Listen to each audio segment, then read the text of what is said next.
नमस्कार मित्रांनो, Shri academy of सायन्सच्या ऑनलाईन व्हिडिओ लेक्चरमध्ये आपलं सहर्ष स्वागत आहे। या व्हिडिओ लेक्चरमध्ये आपण बघणार आहोत branches of botany.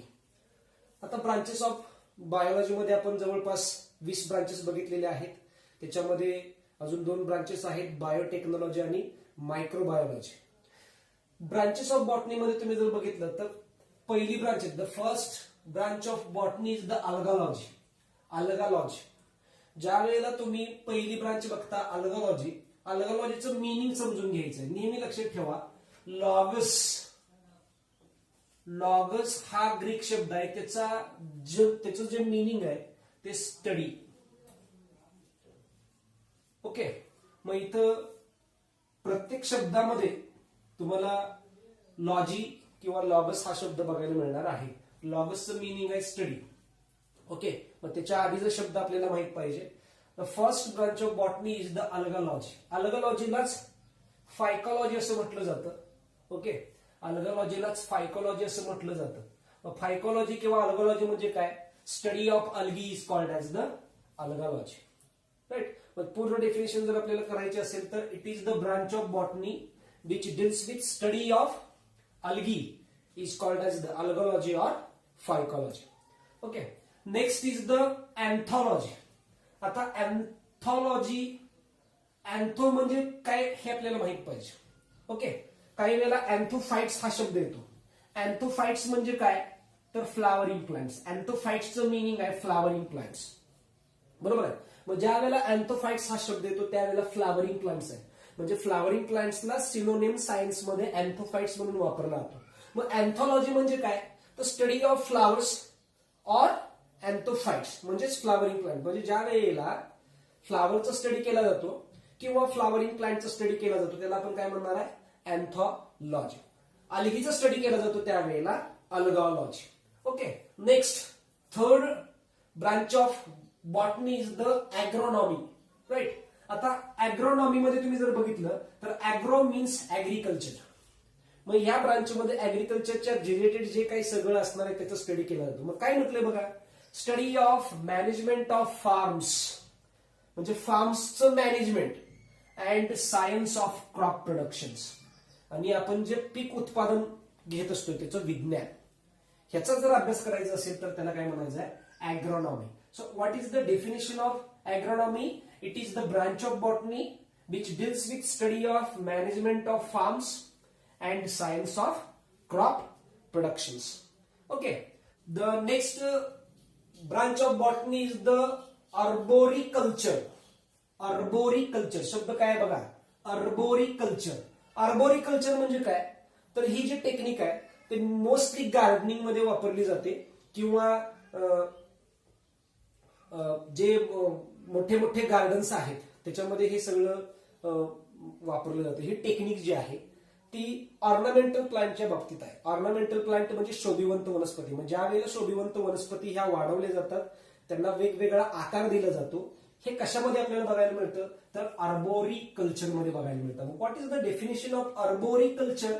It is the branch of botany which deals with study of cultivation of ornamental trees and shrubs. तुम्ही जर बघितलं मोस्टली ऑर्नामेंटल ट्रीज ह्या श्रब फॉर्म मध्ये आपल्याला बघायला मिळतात। ट्रीज मध्ये आणि हर्ब मध्ये कमी बघायला मिळतात, मोस्टली त्या श्रब्स असतात। मग आर्बोरिकल्चर म्हणजे काय? It is the branch of botany which deals with study of cultivation of ornamental trees and shrubs, म्हणजे शोभिवंत वनस्पतींची लागवड किंवा त्यांची पेरणी किंवा जी झुडपं असतात त्यांची पेरणी करण्याच्या अभ्यासाला काय म्हणायचं आहे? Arboriculture. The next branch of botany is the agrology. Agrology it is also related with the agronomy. Okay, agriculture या फील्ड मध्ये तुम्हाला भरपूर शिकवलं होतं। ॲग्रोलॉजी म्हणजे काय? It is the branch of botany which deals with study of science of soil with respect to crop productions. म्हणजे उत्पादन घेण्याच्या बाबतीत ज्या वेळेला मातीचा अभ्यास केला जातो त्याला काय म्हटलं जातं? ॲग्रोलॉजी. म्हणजे तुम्हाला माहित आहे मित्रांनो, वेगवेगळ्या भागांमध्ये वेगवेगळ्या प्रकारची पिकं घेतली जातात। आता तुम्ही महाराष्ट्रामध्ये जर बघितलं तर पश्चिम महाराष्ट्रामध्ये तुम्हाला वेगळ्या प्रकारची पिकं बघायला मिळणार आहेत। ओके, त्याच्यानंतर तुम्हाला पठारावरती वेगळी पिकं बघायला मिळणार आहेत। त्याच्यानंतर तुम्ही जर बघितलं तर उत्तर भारतामध्ये तुम्हाला वेगळ्या प्रकारची पिकं बघायला मिळणार आहेत, दक्षिण भारतामध्ये तुम्हाला वेगळ्या प्रकारची पिकं बघायला मिळणार आहेत. याचं कारण आहे सॉइल टाईप. कारण वेगवेगळ्या ठिकाणी वेगवेगळ्या प्रकारची आपल्याला माती बघायला मिळणार आहे. मग त्या मातीमध्ये वेगवेगळ्या प्रकारची पिकं घेतली जातात. ओके, त्याला काय म्हणायचं आहे? ऍग्रोलॉजी. ऍग्रोलॉजी म्हणजे science of soil with respect to crop production. Okay, म्हणजे ज्या वेळेला एखादं उत्पादन आपल्याला घ्यायचं असेल त्यावेळेला उत्पादन घेण्याच्या आधी मातीचं परीक्षण केलं जातं. राईट, हे कशामध्ये आपल्याला बघायला मिळतं? ऍग्रोलॉजी मध्ये बघायला मिळणार आहे. The next branch of botany is the actinobiology. Okay, ऍक्टिनोबायोलॉजीला दुसरा पॅरलल वर्ड रेडिएशन बायोलॉजी हा शब्द वापरला जातो. ही रिसेंट ब्रांच आहे मित्रांनो, रिसेंट ब्रांच आहे. म्युटेशनल ब्रीडिंग मध्ये याचा वापर केला जातो. म्युटेशनल ब्रीडिंग मध्ये एखादा प्लांट असेल किंवा एखादा अॅनिमल असेल त्याला वेगवेगळ्या रेडिएशनची ट्रीटमेंट द्यायची आणि त्याच्यामधून नवीन स्पेसिस तयार होते का हे बघायचं आहे. मग काय actinobiology. Actinobiology it is also called as radiation biology. मग काय डेफिनेशन आहे ऍक्टिनोबायोलॉजी और radiation biology? It is the branch of botany which deals with study of effect of radiations on plant and animal body. Plant आणि animal बॉडीवरती काय करायचं? रेडिएशनचा effect द्यायचं, त्याचं study करायचं. याच्यामध्ये आपल्याला म्युटेशन्स बघायला मिळतं मित्रांनो. काय बघायला मिळणार आहे? म्युटेशन्स. ओके, म्युटेशन्स बघायला मिळतं. मग जी स्पेसिस तयार होईल त्याच्यामध्ये डिझायर्ड कॅरेक्टरिस्टिक्स असतील किंवा अनडिझायर्ड कॅरेक्टरिस्टिक्स असणार आहे, काहीही आपल्याला या म्युटेशन्स थ्रू बघायला मिळणार आहे. त्याच्यानंतर the next branch of botany is the bonsai. Okay, AIPMT मध्ये याच्यावरती AFMC वरती प्रश्न पडला होता. AFMC च्या एक्झाम मध्ये प्रश्न पडला होता बोनसाय ट्रीज. ओके, म्हणजे जी बोनसाय ट्रीज तयार करण्याच्या ऍप्लिकेशनला बोनसाय असं म्हटलं जातं. बोनसाय म्हणजे काय तर तुम्ही बघितलं असेल काही ठिकाणी ज्या वेळेला प्रदर्शन वगैरे भरवले जातात. ओके, त्या प्रदर्शनामध्ये तुम्हाला काय बघायला मिळणार आहे तर वडाचं झाड असेल किंवा पिंपळाचं झाड असेल ते अगदी रोपट्यांमध्ये कुंडींमध्ये आपल्याला बघायला मिळतं आणि त्याची जी साईज आहे किंवा त्याचा जो शेप आहे किंवा त्याची जी हाईट आहे ती मॅक्झिमम 3 ते 4 फुटापर्यंत असते किंवा अगदी 2-3 फुटांपर्यंत आपल्याला बघायला मिळतं. आणि त्या झाडाचं जर वय बघितलं मित्रांनो ते 25-26 वर्षाचं असतं किंवा 15 फूट असतं तरी त्याची ग्रोथ ही काय केलेली असते? खूप लहान असणार. मग ते कसं केलं जातं तर ऍक्च्युअली त्याच्या पाठीमागचं कारण वेगळं आहे. ज्या वेळेला कॅम्बियमची ग्रोथ आपण काय करणार आहे? सप्रेस करणार आहे. त्यावेळेला बोनसाय हे ऍप्लिकेशन्स आपण वापरू शकतो किंवा बोनसाय हे तयार करू शकतो. बोनसाय म्हणजे काय? It is the art of growing short plants. मोठमोठ्या वनस्पती छोट्याच तयार करण्याच्या पद्धतीला बोनसाय असं म्हटलं जातं. Okay, so bonsai tree, art of growing short plants. Okay, next dendrology. Dendrology काय? डेंड्रोलॉजी म्हणजे काय? It is the branch of botany which deals with study of shrubs and trees. ज्या वेळेला श्रब्स म्हणजे झुडपं, ट्रीज म्हणजे झाडं, ज्या वेळेला श्रब्स आणि ट्रीजचा स्टडी केला तर त्याला काय म्हटलं तर डेंड्रोलॉजी हा शब्द वापरला जातो. ओके, त्याच्यानंतर next branch of biology is the dendrochronology. Dendrochronology that means what? The branch dealing with age of trees by counting annual ring. Okay, dendrochronology हे फॉरेन्सिक सायन्स मध्ये मोस्टली जास्त त्याचा स्टडी केला जातो किंवा फॉरेन्सिक सायन्स मध्ये याला एक वेगळं स्थान आहे. डेंड्रोक्रोनॉलॉजी म्हणजे काय तर झाडांचं वय हे आपल्याला मोजायचं आहे. मग झाडांचं वय जर मोजायचं असेल तर काय करायचं आहे तर झाडांचा स्टेमचा खोडाचं सेक्शन घ्यायचं त्याच्यामधल्या अॅन्युअल रिंग बघायचं. म्हणजे तुम्हाला माहित आहे एखादा झाडाचं खोड जर बघितलं तर त्या खोडामध्ये समजा हे खोड आहे तर त्याच्यामध्ये अॅन्युअल रिंग्स तयार झालेले असतात. या पद्धतीनं अॅन्युअल रिंग्स तयार झालेले असतात. मग या अॅन्युअल रिंग मोजायच्या. अॅन्युअल रिंग किती? 1, 2, 3, 4, 5. जर अॅन्युअल रिंग 5 असतील तर हे झाड किती वर्षाचं असणार आहे? 5 वर्षाचं असणार आहे. Okay, so dendrochronology branch dealing with age of trees by counting annual ring. एखाद्या झाडाचं वय जर मोजायचं असेल तर काय करायला लागणार आहे तर त्या प्लांटचा जो स्टेम आहे त्याचं स्टेमचं सेक्शन घ्यायचं आणि त्याच्यामधल्या अॅन्युअल रिंग मोजायच्या. म्हणजे जेवढ्या रिंग येतील समजा 5 येतील तर त्या झाडाचं वय 5. समजा जर 10 आले असतील तर त्या झाडाचं वय 10 किंवा कितीही असते. जेवढ्या रिंग येतील तेवढं त्या प्लांटचं वय असणार आहे. हे कशामध्ये मोजलं जातं तर डेंड्रोक्रोनॉलॉजी मध्ये मोजलं जाणार आहे. आणि फॉरेन्सिक सायन्स ज्या स्टुडंटना BSc फॉरेन्सिक मध्ये करायचे आहे त्यांना हा प्रश्न 100% पडतो. Okay, so what is the definition of dendrochronology, or what is the meaning of dendrochronology? Branch of botany which deals with age of tree by counting the annual ring. Okay, next इथेनोबॉटनी. Ethnobotany म्हणजे तुम्ही जर बघितलं, आदिवासी भागांमध्ये काही जमाती या जंगलात राहतात. म्हणजे आदिवासी ही लोक अगदी आयसोलेटेड असतात आणि फॉरेस्ट एरियामध्ये असतात. ओके, मग त्यांना हॉस्पिटल वगैरे किंवा आपण जे सोयी सुविधा उपभोगत असतोय ते त्यांना मिळत नाही. मग ते काय करत असतात, तर mostly they are dependent on the forest trees. Okay, मग ज्या वेळेला ते जंगलांवरती डिपेंडेंट असतात त्यावेळेला एखाद्या प्लांटचा वापर ते चांगल्या पद्धतीने करत असतात. राईट, म्हणजे एखादं प्लांट आहे त्याच्यावरची फळं घ्यायची, ती फळं खायची आणि जगायचं. औषधी वनस्पतींचा वापर करायचा आणि जर समजा एखादा रोग वगैरे झाला तर त्याच्यापासून ते मुक्त व्हायचं. ओके, अशा पद्धतीने म्हणजे ती जी जमात आहे, आदिवासी जाती आहेत, त्यांचं आणि त्यांच्या सभोवतालचं असलेल्या प्लांटचं रिलेशन कसं आहे याचा स्टडी इथेनोबॉटनीमध्ये केला जातो. ओके, म्हणजे आदिवासी लोक जंगलाचा जो वापर करतात त्या सगळ्या गोष्टीला काय म्हणायचं, इथेनोबॉटनी. इथेनोबॉटनी म्हणजे काय, total relationship between primitive people and their plants. The next branch of botany is forestry और सिल्व्हिकल्चर. ओके, फॉरेस्ट्री हा कॉमन शब्द आहे मित्रांनो. सिल्व्हिकल्चर हा फॉरेस्ट्रीला वापरला जाणारा पॅरलल वर्ड आहे. Okay, so what is mean by forestry और सिल्व्हिकल्चर? बघा, study of management, conservation, exploration of forest for forest product. म्हणजे जे फॉरेस्ट प्रोडक्ट आहेत त्याचं काय करायचं, मॅनेजमेंट करायचंय, कॉन्झर्वेशन करायचं आणि एक्सप्लोरेशन करायचंय. ओके, या सगळ्याला काय म्हटलं जातं, फॉरेस्ट्री किंवा सिल्व्हिकल्चर. बघा, तुम्ही फॉरेस्ट्री डिपार्टमेंट किंवा हे वेगळं डिपार्टमेंट आहे ज्याच्यामध्ये तुम्ही पुढे फॉरेस्ट्रीमध्ये तुमचं करिअर करू शकता. Okay, so it is the also branch of the botany. Next is the floriculture. Floriculture हे तुम्ही भरपूर वेळा ऐकलेलं असणार आहे. ओके, फ्लावरिंग प्लांट्स वाढवायचे तर त्याला फुलं आल्यानंतर त्या फुलांचा बिझनेस करायचा, त्याला काय म्हटलं आता, फ्लोरिकल्चर. ओके, गार्डनिंग मध्ये हे तुम्हाला बघायला मिळणार आहे. So floriculture, it is the branch of botany which deals with study of rising plants for flowers. वनस्पती वाढवायच्या आहेत आणि तिची फुलं मिळवायची आहेत, त्याला काय म्हटलं जातं, फ्लोरिकल्चर असं म्हटलं जातं. Next branch of botany is the genecology. अगदी नवीन शब्द आपल्याला ऐकायला बघायला मिळणार आहे, पण ही सुद्धा एक बॉटनीची महत्वाची ब्रांच आहे. Genecology, genetic diversity within a species in relation to environment. Okay, म्हणजे एखाद्या एन्व्हायरमेंट मध्ये असलेली जे जेवढे जेनेटिक डायव्हर्सिटी आहे त्याचा स्टडी करणे म्हणजे कशाचा अभ्यास करणे, जिन्कोलॉजीचा अभ्यास करणे. राईट, त्याच्यानंतर पुढचं जर ब्रांच बघायची झाली तर हॉर्टिकल्चर.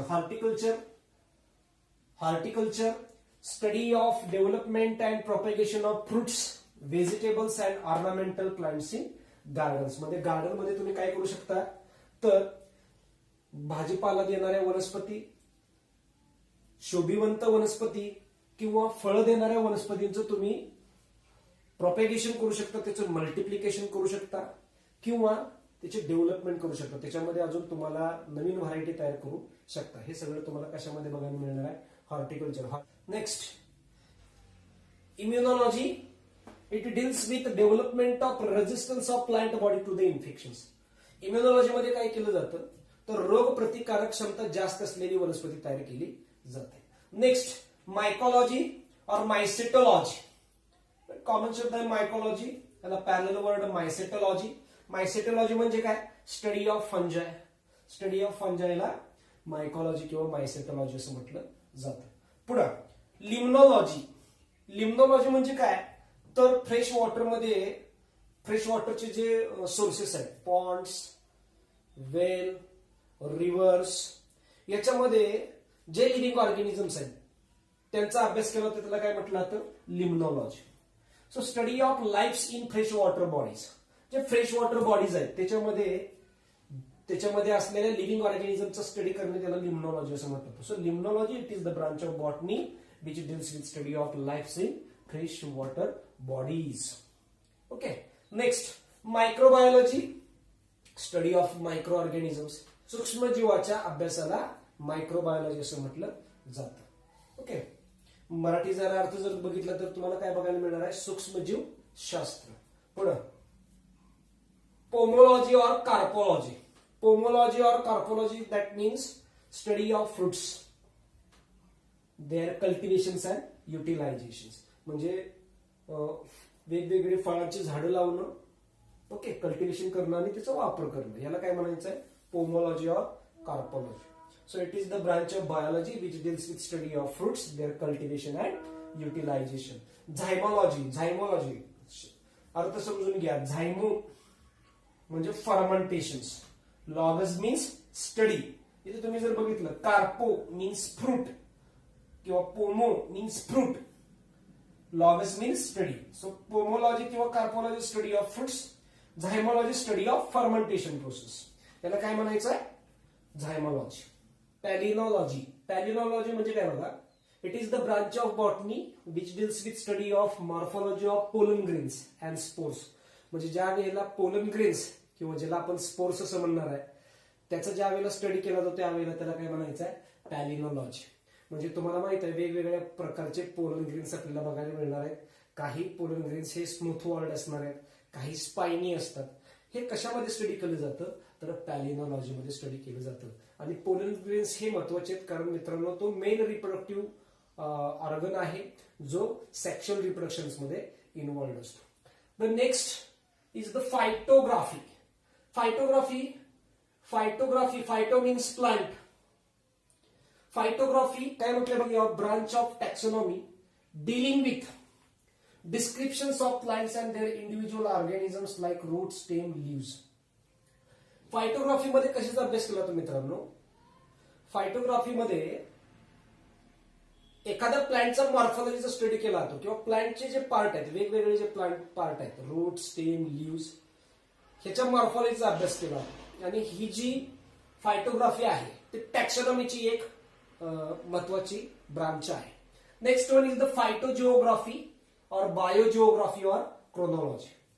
ह्याचा अर्थ मराठीमध्ये काय मित्रांनो बघा, एखाद्या विशिष्ट भागामध्ये असणाऱ्या विशिष्ट प्रकारच्या वनस्पतींचा अभ्यास करणे म्हणजे फायटोजिओग्राफी, बायोजिओग्राफी किंवा क्रोनॉलॉजी, कोरोलॉजी.